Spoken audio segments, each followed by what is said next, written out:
Jakom jodong luo ka dhowadh nam chumbi James Obara Kings kone kwan joluo ma yudo lemo mag siasa Mombasa medo mana dok chien kipimo kod kinde mokalo kalure gi pogruok mamedo nyiedhore kindo nage. Mago wachero mane okelo kanyakla jogo molap dhog gi ndong ne kome opogore matwak ewi kaka ginyalo yudo kome opogore yiero mabiro to chutho kalure gi kwan maduong' mag joluo modak Mombasa kaka Joja okolero. En romo mane okelo kanyakla jogo ma olap dhog gi ndong ne kombe mopogore mag telo kaachiel kod mago mane olaro lemo e thuolo mokalo e kaunti ma Mombasa. Kae kuku mar wach ne en rango kaka kwano nage mayudo thuolo mag telo mag siasa nyalo medore ei Mombasa to chutho kaluwore gi kwan gi maduong' mag jogo ombulu. Jaluo koyudo telo en gima ber zaidi n'oganda wa. Obed ng'atno dhitiyo maber, obed dhitiyo maber kumodweno, that is none of our business. Our business number one en niya, to ben gi interest marwa kaka oganda. Mano gima ber. We cannot make it alone and we don't only get time. We have to get strategic partners. Wasol jomoko. Let us start talking. Koro kaka jotelo nyaka okwongo fon ni ang'o mano osebedo katimore ma mon wayudo gik wadwaro. Ok wang'e sero joma wabet go e mesa. Koso wane mwakia go mbaka. Mago gik wafweno koso wapenjore kendo ni koso wagolo jotelo maonge kod ndadhu. E romono, jakom jodong luo ka dhowadh nam chumbi James Obara Kings ne ojiwo jolar kombe duto mondo mi obed jombola ka gisero ombulu kendo giikre mar siro jowetegi mani kod mbii mohewogi. Telo mar piny ok kaw gagoko.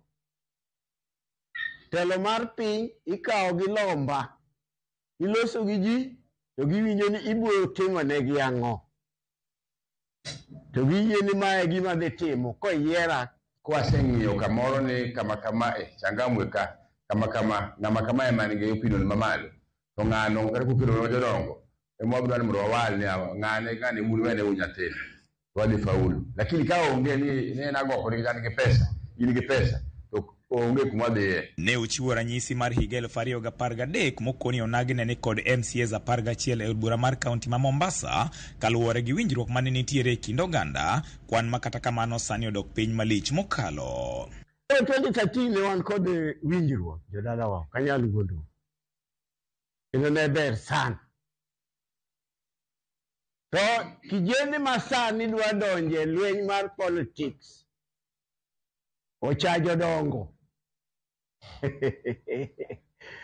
Gichajo dongo.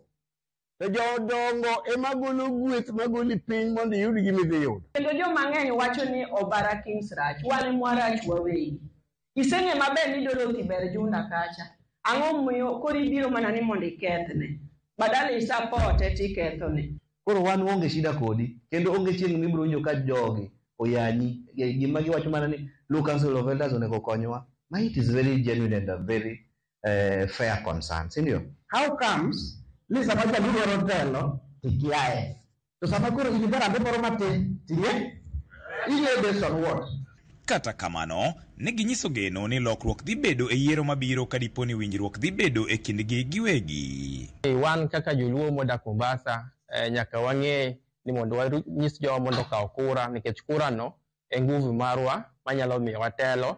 Machielo en riwruok marwa. Watim gimiluongo ni opinion poll mang'ano maber monagi kamora mora obed Likoni sub counties te mondo wachak ng'wech chon same kawe kura ni wang'e kura ma wan godo kondo wayier jowa mabeyo mwaseng'eyo ni ber mondo waonge mkono maonge ich lit. Wang'i kaka wane piny ni ere kaka wanyalo manyo ma watiyo gi jogi nikech jogi oluorowa. Giluorowa ni wan jok ma wigi tek, wan jok ma nigi muolo, wan jok ma dwaro timo gik moko gagoko.